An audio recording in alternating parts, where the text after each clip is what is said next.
Hey, Grace, you've better know what you've done. What kind of nerve do you have to abandon your duty as a wife and cause trouble for William? You're a terrible wife. I'm gonna give you some lessons. Well, Mother, I have my reason for leaving. It doesn't matter. We're going to move into a new nice apartment. If you want to come living with us, I'll tell you where the new place is. I'm sure my mother-in-law still doesn't know anything. Well, it's a good chance for me that she knows nothing. No. Thank you. What? My name is Grace. I'm a 35-year-old office lady. My husband William and I have been married for 5 years. He's now 40, 5 years older than me. I used to go out with older guys, but I was attracted to him because he was generous and kind. And our relationship went well, so we got married. Our marriage was sort of satisfying. But a few months later, a shadow began to appear over our peaceful life. I got fired. William was suddenly laid off. The reason was the company's business condition had worsened due to the recession.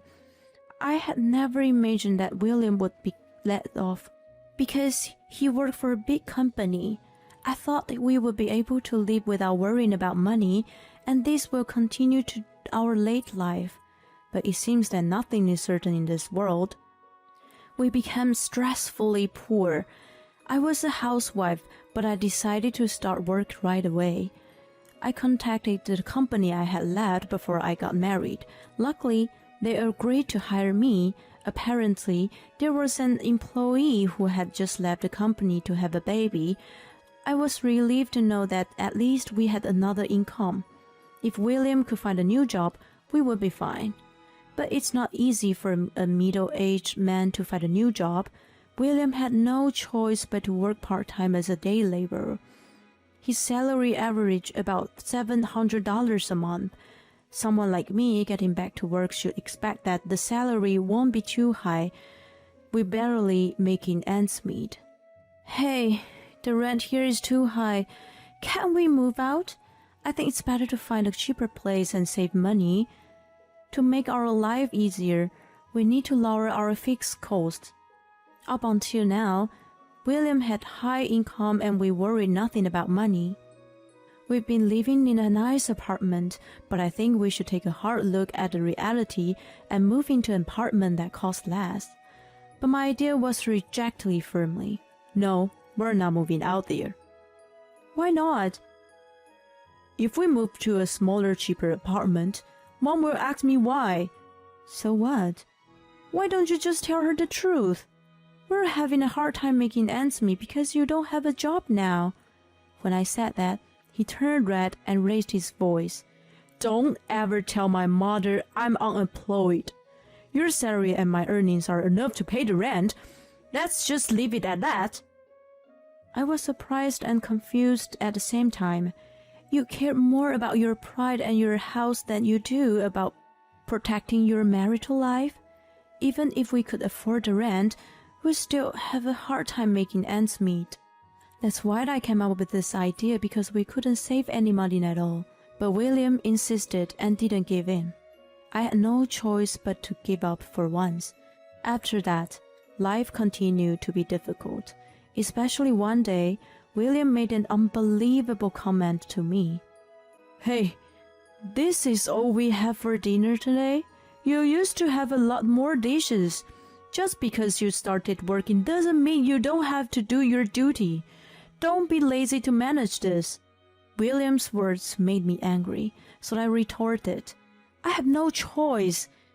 We're struggling to make ends meet. I'm doing my best at home and at work. It's because someone's unnecessarily proud that wanting to live here makes me no choice but cut the food expenses. Or you could just make more money, then everything will be just what you want. When I make provocative remarks, William said, What the hell? Don't you dare say this to me. Just wait and see. I'll get another job at good company and make more money than you. William got angry. I thought I was enough to bear him like this, but if this sparkles William's motivation that I could endure. I convinced myself that it was fine. However, he was unable to find a new job in the first place, so he had to work part-time as a day laborer.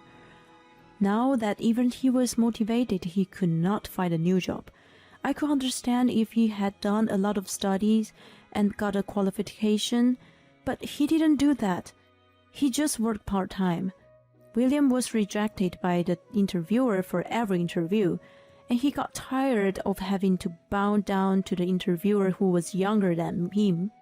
So he stopped looking for a job.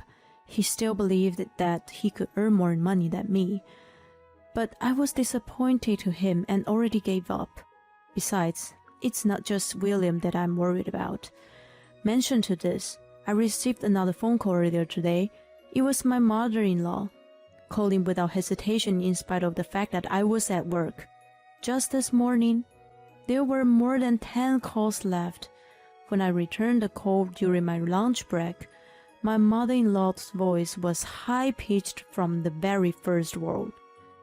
"Why didn't you answer the phone right away?" "I told you the other day that I'm at work, didn't I?" "Come on! You call that working? My calls are the first priority." My mother-in-law lost her husband a year ago, and since then, she'd kept calling me a lot. I thought she must have been very lonely, so that I should support her. But all she says was something like, "It's your duty to support husband," etc.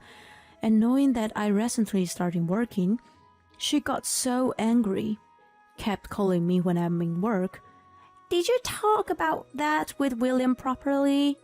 You can't even reply my phone call." "I'm sorry. It's difficult for us to live with you now." "I'm not asking for your opinion. William won't object to it." "No, William says it's still too difficult. Besides, we're having some financial issues." "How can it be financial issues? William works for a big company. They pay him well, so you two are rich, right?" I'm always at a loss for words when she says things like that. William has asked me not to tell my mother-in-law about the truth very insistently, so I can't tell her the truth. And then my mother-in-law says that I'm selfish to go working, and she thinks I'm lying about how hard it is to make ends meet. What I guess. My mother-in-law's phone calls are so annoying, not only when I'm at work, but also when I'm home at night.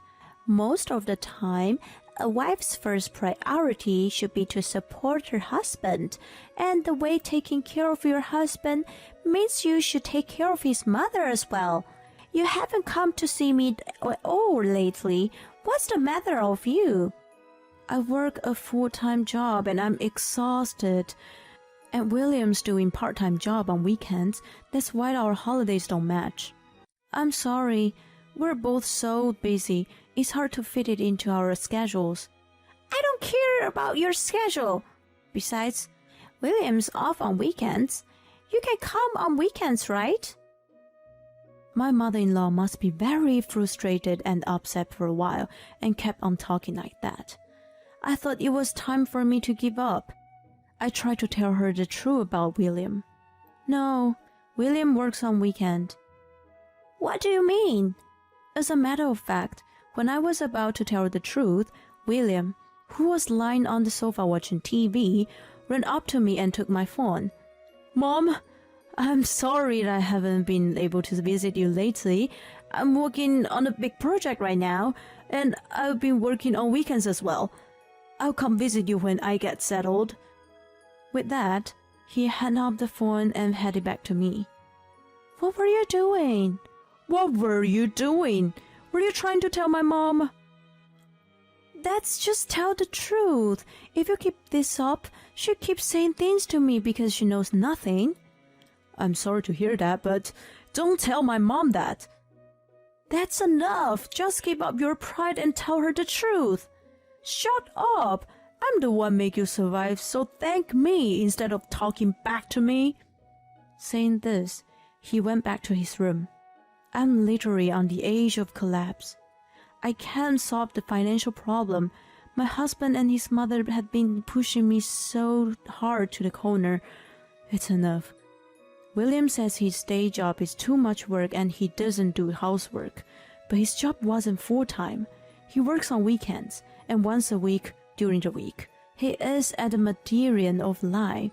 I'm sure he is capable to do something to increase the income, or at least learn to do some housework and take the lead on the chores. How come you do nothing at all at home, but ask me to do all the chores and other work? I'm enough to all his complaints and doing nothing, so I decided to leave home for a while. I decided to go back to my parents' place for a week to show William how hard the housework is. I had told my parents the detail of the current situation of us, and they told me that I should just get a divorce as soon as possible. But we were in love and then got married, and we had been married for 5 years. I didn't want to go through with the divorce so easily. If I was going to get a divorce, I was going to do everything I could to make this better. And if that didn't work, I would divorce him. When I went back to my parents' place, I got a phone call from William. "When are you coming home? Where's my meal?"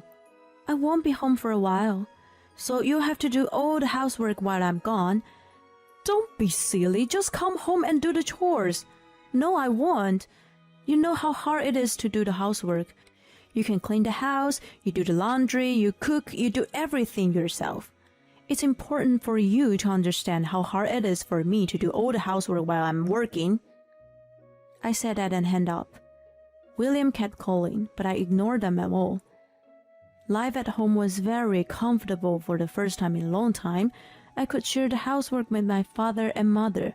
My mother would say, "You must be tired," and serve us many home-cooked meals. I really appreciate that fact that I didn't have to do anything and the food came out automatically. And I spent about a week at my parents' house. Thought I already wanted to spend a little longer, but my parents' house is quite far from my office. It takes me an hour and a half each way to commute there, so it's not easy. I thought it was about time William understood how hard housework is. Then I finally came back to our home. I was worried that the house might be a dump, but then I realized the house was cleaner than I had expected. But here I felt something strange. No way, I thought. I went to see William's room. Clothes and suitcases in the closet were gone. I thought to myself, he must have gone to his mother, so I called him. "What are you calling me now?" "Where are you?" "I'm at my parents' house." "You didn't go to your parents' house right after I left, did you?" "That's right." "What are you doing? That doesn't make any sense. You shouldn't have left in the first place. I'm already upset. I'm not going back to that house." "What do you mean?" "I'm going to live with my mom. I'm going back to my parents' house." "Oh, and I'm not just going back. We're moving into a new apartment." "I have no idea what you're talking about." I was at a loss for words when the voice on the phone changed. "Hey, Grace. Do you have any idea what you've done?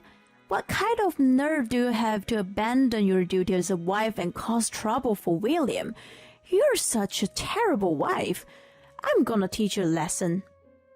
"Well, Mother, I have my reason for leaving." "It doesn't matter. We're going to move into a new nice apartment. If you want to come living with us, I'll tell you where the new place is." I'm sure my mother-in-law still doesn't know anything. Well, it's a good chance for me that she knows nothing. No. Thank you." "What?" I said no right away, so my mother-in-law was completely shocked. "I'm saying that I'm not going." "Oh, are you serious? If William is going to live with me, unless you come over here, you have to be alone." "You can't live alone, can you? You've been relying on him." "Don't worry, I earn enough to live on my own. If we don't live together, there's no need for us to be a couple. So I'm divorcing him." "What?" It might be because I said the word divorce. I heard my mother-in-law and husband's surprised voice over the phone. "Wait a minute, Grace. There's no need to mention divorce. I can't stay married to you anymore.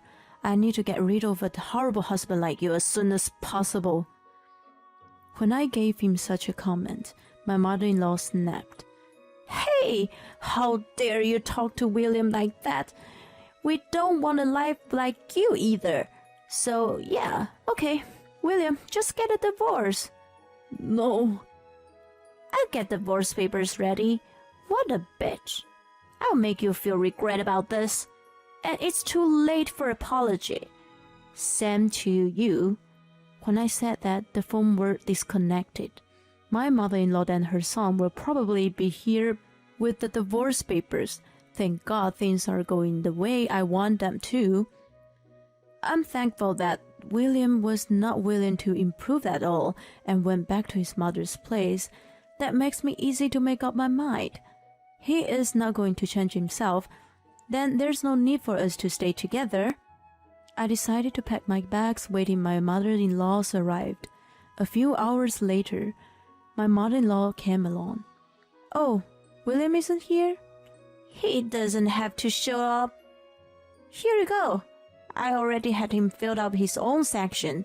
You fill out yours as soon as possible. She handed me the divorce papers saying that. Somehow I think the words in William's column are written in trembling letters. My William is such a wonderful man. Even though with a horrible wife like you, he's unreluctant to get a divorce.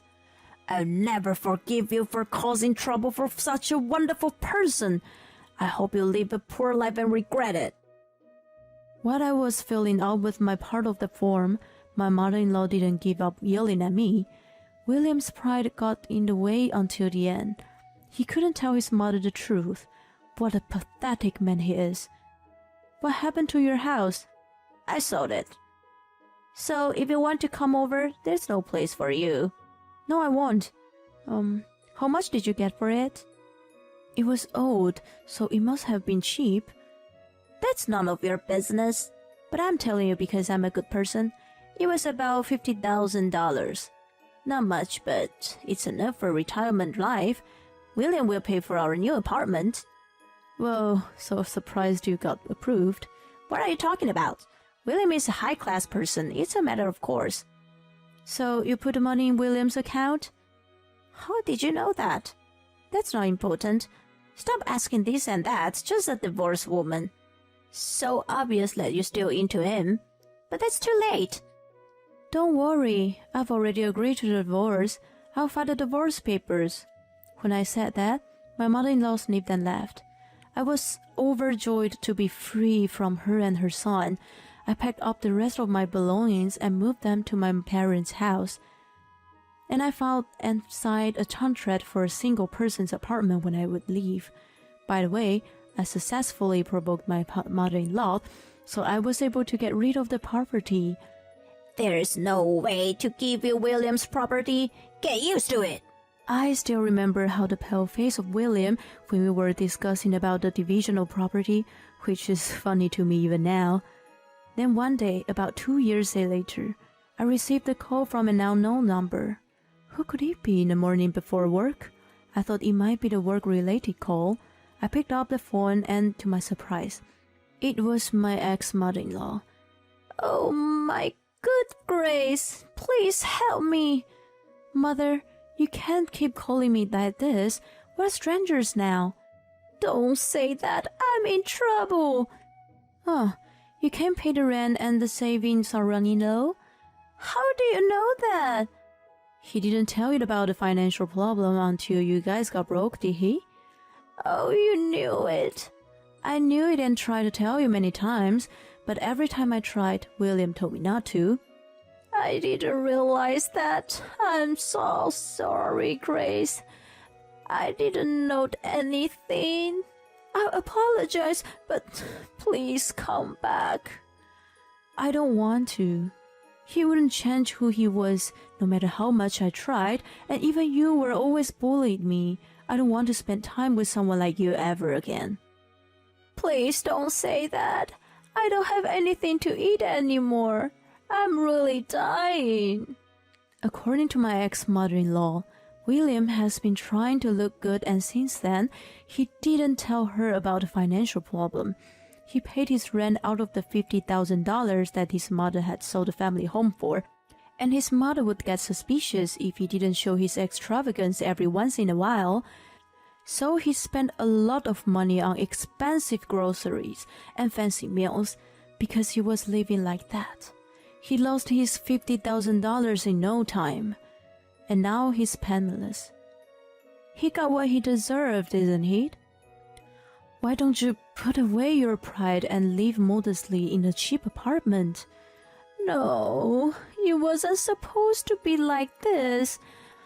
I was supposed to live a comfortable life with my elite son. My ex-mother-in-law cried at that. I quietly hung up the phone and blocked all the incoming calls. I also put a restraining order against her just in case I had to call the police. All they think about is leaning on someone else. Parents or children are so alike. I'm going to take a lesson from them. I'm trying to live independently. With that in mind, I got myself back on track, decided to focus on my own life. Keeping the truth out of sight. The husband who continues to live a life not balanced of his status, and the mother-in-law who blames only on her daughter-in-law without questioning her son. So happy that Grace could cut off such a terrible mother and son. I'm sure that she will be able to lead an independent life. I hope she can meet a wonderful man in the future. Let's wish her a happy life from now on. Thank you for watching till the end. Please subscribe to our channel if you like. See you in the next video.